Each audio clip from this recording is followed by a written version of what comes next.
Cerita berlanjut. Setelah melihat serangan Yang Jian yang luar biasa, Jin Chanzi berpendapat. Erlang Shen, dia sangat hebat. Serangga berkepala 9 berkomentar. Dia sangat kuat. Liu Ruolai yang melihat kehebatan Yang Jian, dia bertanya ke Qin Jun. Mengapa orang sekuat itu mau mendengarkanmu? Qin Jun menanggapi. Karena aku terlahir sebagai kaisar, diberkati dengan keberuntungan, dan membuat orang yang kuat percaya. Liu Ruolai tampak kurang yakin. Oh, sementara itu, di sisi lain, tepatnya di pertarungan antara Yang Jian dan Kaisar Malam Yedi. Yang Jian berkata, kamu memang sangat kuat, dan layak menjadi penguasa wilayah tak berujung. Sedangkan di sisi Kaisar Yedi, dia berkata dalam hatinya, apakah kamu memujiku, atau kamu? Kembali lagi ke sisi Qin Jun. Sudaji yang mendengar perkataan Yang Jian, dia berkomentar. Aku tidak bertemu denganmu selama beberapa hari. Erlang Senjun, keterampilan mengejeknya sangat mirip dengan Yang Mulia. Qin Jun menanggapi, hehe, apakah ada? Berpindah ke tempat para monster berada. Para monster berpendapat, his, lari, Yang Mulia Kaisar Malam Yedi telah dikalahkan. Ya ampun, Kaisar Malam sebenarnya telah dikalahkan, dan wilayah tak berujung akan segera berubah. Erlang Shen sangat kuat, dia benar-benar dewa. Sudah berakhir, sudah berakhir. Kembali ke sisi Qin Jun, dia berpikir. Wilayah tak berujung begitu besar, sehingga tidak lebih lemah dari wilayah selatan. Kekuatan monster di sini umumnya lebih kuat daripada di wilayah selatan, yang setara dengan sepotong daging gemuk. Bagaimana aku bisa menyerah melepaskannya?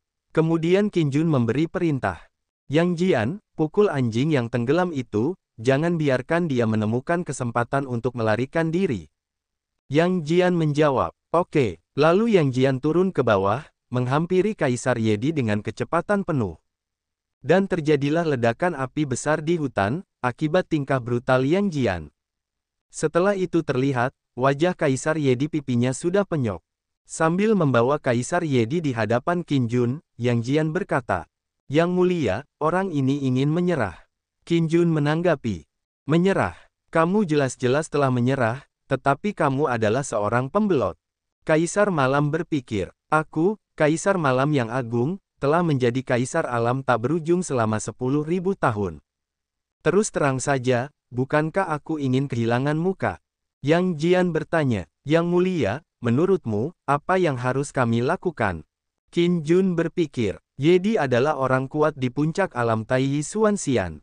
Mustahil untuk tidak tergerak, tapi bagaimana mencegah Yedi menikam seseorang dari belakang adalah masalah yang merepotkan. Lagi pula, aku tidak bisa tinggal di alam tak berujung untuk waktu yang lama. Begitu aku pergi dan Kaisar Malam mengkhianatiku lagi, apa yang harus aku lakukan? Kemudian muncul sebuah tangan yang mengendalikan kupu-kupu. Dia berkata, aku punya cara. Ternyata yang muncul adalah Black Dai, sang peri kupu-kupu hitam. Dia terbang di atas Qin Jun. Qin Jun yang melihatnya bilang, peri kupu-kupu hitam, kenapa kamu lagi? Sudaji yang melihat Black Dai datang tiba-tiba terkejut bingung. Tak satu pun dari kami yang memperhatikan kedatangan peri kupu-kupu hitam. Aku bisa merasakan gadis ini begitu kuat, sehingga aku tidak tahu, dia musuh atau teman. Black Dai berkata, tentu saja aku ada di sini untuk membantumu. Liu Ruolai menanggapi, hei, katakan saja apa yang kamu katakan, jangan gerakkan tangan atau kakimu. Kemudian Qin Jun mendorong muka Liu Ruolai sambil bilang, ketika orang dewasa berbicara, anak-anak tidak boleh menyela. Ayo, peri kupu-kupu hitam, lanjutkan. Liu Ruolai jadi bingung. Kaisar Yedi bertanya, kenapa kamu, peri kupu-kupu hitam, apa yang kamu lakukan di sini? Mungkinkah itu untuk Kaisar ini? Black Dai menjawab, Kaisar Malam, aku pernah berkata, aku hanya akan menikah dengan orang terkuat di dunia.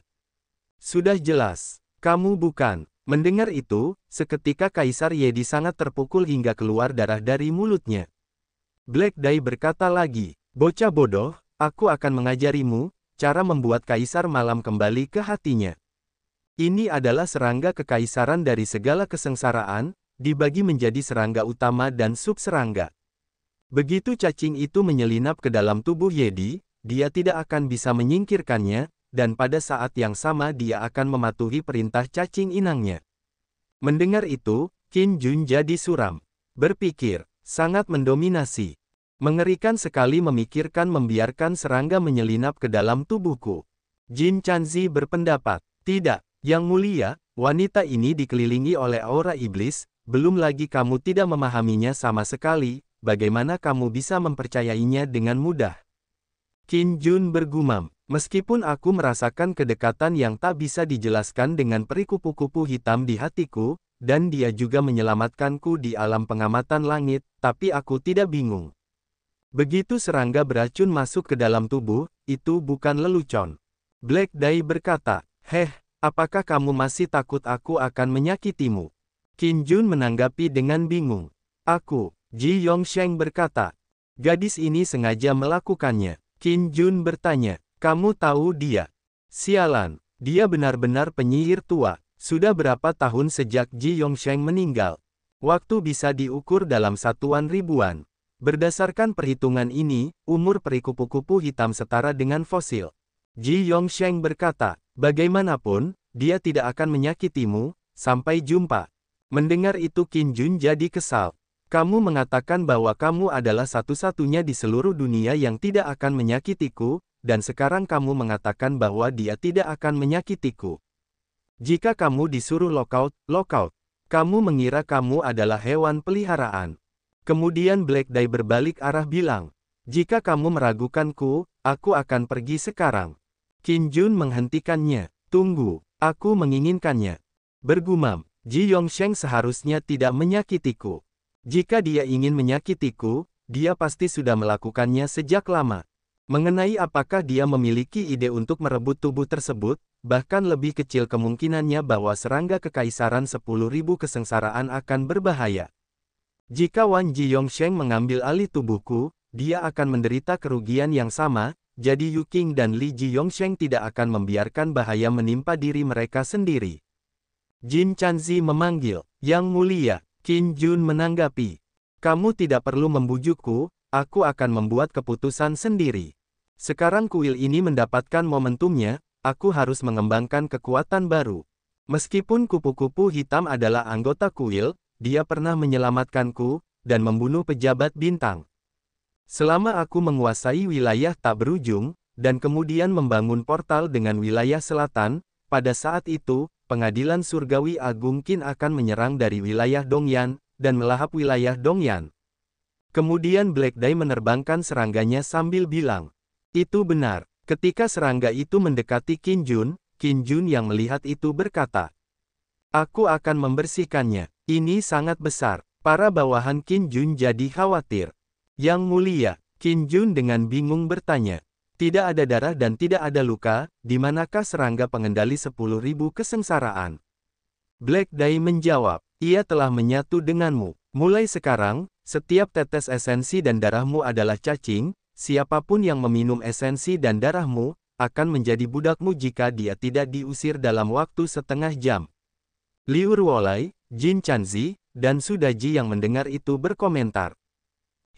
Sangat sombong. Di sisi lain, Kaisar Malam berkata, peri kupu-kupu hitam, aku sangat mencintaimu, kenapa kamu meninggalkanku? Black Dai menoleh ke arah Qin Jun sambil bilang, hatiku sudah memiliki seorang master. Qin Jun berpikir, mungkinkah dia sedang membicarakanku? Kemudian Black Dai bilang, serangga kerajaan 10.000 kesengsaraan siap digunakan, jadi aku akan pergi dulu. Mengenai kuil tersebut akan menimbulkan masalah di wilayah selatanmu, kamu dapat yakin akan hal ini, aku akan membantumu. Selain itu, aku lupa memberitahumu, ada 2 serangga utama dari serangga pengendali 10.000 kesengsaraan. Qin Jun jadi terkejut tak menduga. Sialan, apakah aku benar-benar tertipu? Kamu, Black Dai berkata lagi, serangga utama terbagi menjadi jantan dan betina, yang merupakan sepasang pasangan. Yang perempuan ada di dalam diriku, dan yang laki-laki baru saja memasuki tubuhmu. Qin Jun berpikir, apa-apaan, kenapa aku merasa seperti sedang digoda? Zhu Baji berkomentar, Yang Mulia, benar-benar diberkati. Jin Chanzi bilang, Amitabha, bentuk adalah kekosongan, kekosongan adalah bentuk. Liu Ruolai bilang, hehe, bukankah kamu merasa sangat cemas? Qin Jun berpikir, dalam kegelapan, sepertinya ada orang lain yang semakin menjauh dariku, itu pasti peri kupu-kupu hitam. Bukankah itu berarti aku menjalin hubungan dengan peri kupu-kupu hitam? Lalu dia berkata, lupakan saja, tahan dia, dan biarkan aku menguji, apakah serangga 10.000 kesengsaraan benar-benar mendominasi. Kaisar Malam yang menolak dimasuki serangga bilang, cendekiawan bisa dibunuh tapi tidak bisa dihina. Kemudian dia dipukul hingga pingsan oleh Yang Jian. Qin Jun berkata, aku harap, ini tidak akan mengecewakanku. Kemudian darah Qin Jun telah masuk ke mulutnya Kaisar Malam. Ji Yongsheng yang tiba-tiba muncul berkata, sepasang serangga kerajaan 10.000 kesengsaraan lahir 100.000 tahun yang lalu, mereka ditemukan oleh gadis itu, dan digunakan padamu. Qin Jun bertanya, apa hubungannya denganmu? Berpikir, mungkinkah peri kupu-kupu hitam menyukai Ji Yongsheng dalam tubuhku? Ji Yongsheng menjawab, jangan khawatir, aku sudah mati dan dia tahu tentang kematianku. Ketika kamu mengetahui hubungannya denganku di masa depan, ingatlah, perlakukan dia dengan baik. Qin Jun berpikir, mengapa kamu merasa seperti diperingatkan oleh ayah mertuamu? Setelah beberapa saat, Kaisar Malam telah sadar. Dia mulai berlutut. Salam yang mulia, berpikir, mengapa ini terjadi? Mengapa ketika aku melihat Qin Jun, aku merasakan rasa kagum dan takut yang merasuk ke dalam tulangku. Qin Jun mengatakan, Kaisar Malam, mulai sekarang, wilayah tak berujung akan tetap berada di bawah kendalimu. Namun kamu akan berafiliasi dengan Pengadilan Surgawi Agung Qin, dan Pengadilan Surgawi Agung Qin akan menghubungimu nanti dan membuat portal. Jika kamu berani membangkang, Kemudian Kaisar Malam terlihat seperti tersambar petir. Qin Jun bertanya, apakah kamu ingat apa yang kukatakan? Kaisar Malam menjawab, ingat-ingat, ding, selesaikan misi sampingan dan taklukkan Kaisar Malam. Dapatkan kesempatan untuk mencapai puncak para dewa dan iblis, dan kesempatan untuk membuat salinan dewa dan iblis. Waktu cepat berlalu, dan malam pun telah tiba. Qin Jun bertanya ke sistem, di dalam hatinya. Sistem, puncak dewa dan iblis, apakah peluangnya mudah dipicu? Sistem menjawab, tergantung keberuntungan tuan rumah. Qin Jun berpikir, ini soal pemilihan lagi, atau haruskan Jin Chanzi memanfaatkan kesempatan untuk mencapai puncak dewa dan iblis terlebih dahulu, jika nanti Yang Jian menghadapi situasi di mana dia tidak dapat berbuat apa-apa. Serangga berkepala 9, orang ini terlalu energik, dan Zhu Baji sudah mencapai batasnya, apalagi mustahil. Kemudian Qin Jun mengatakan, Jin Chanzi, apakah kamu ingin menjadi lebih kuat? Jin Chanzi menjawab, tentu saja aku menginginkannya. Qin Jun bilang, Jin Chanzi, aku akan memberimu kondisi terkuat yang seharusnya. Dalam hatinya bilang, sistem, biarkan Jin Chanzi naik ke puncak. Kemudian muncullah sebuah portal di atas Qin Jun. Kemudian Jin Chanzi akan dimasukkan ke portal, dia bilang, Yang mulia, siapa kamu? Dan setelah itu dia sudah dipindahkan, jadi tidak terlihat lagi. Zhu Baji bertanya, Yang mulia, di mana tuanku? Qin Jun menjawab, saya akan mengirimnya kembali paling lambat 1 hari. Setelah beberapa saat mereka menunggu, pemberitahuan sistem muncul. Ding, Jin Chanzi telah pulih ke puncak dewa dan iblis. Qin Jun berkata, perlihatkan daftar atribut Jin Chanzi. Golden Chanzi, dari perjalanan ke barat. Identitas, murid kedua Tathagata. Tingkat budidaya, tahap tengah alam abadi Taiyixuan. Kungfu, Buddhisme Leiyin. Kekuatan supernatural, telapak tangan Tathagata. Ucapkan mantra suci 10.000 kali. Loyalitas, 99, nilai penuh 100. Melihat itu, Qin Jun jadi senang. Di tahap tengah alam abadi Taiyixuan Xian. Loyalitas masih hampir mencapai nilai penuh. Jin Chanzi memiliki 2 kekuatan magis lagi, telapak tangan ilahi Tathagata dan mantra suci 10.000 nyanyian. Telapak tangan Tathagata yang digunakan oleh Xuan King, sebuah sekte Buddha di wilayah barat, masih terpatri dalam pikiranku. Telapak tangan Tathagata seharusnya merupakan versi lanjutan. Kemudian portal yang mengirim Jin Chanzi muncul kembali. Serangga berkepala 9 bilang, ini, Kemudian muncullah Jin Chanzi versi baru, dengan energi lingkaran warna emas di belakangnya. Zhu Baji memanggilnya, "Guru." Lalu Jin Chanzi membuka matanya. Dia menghampiri Qin Jun. "Terima kasih, Yang Mulia." Qin Jun bertanya, "Apakah kamu Tang Sanzang atau Jin Chanzi?"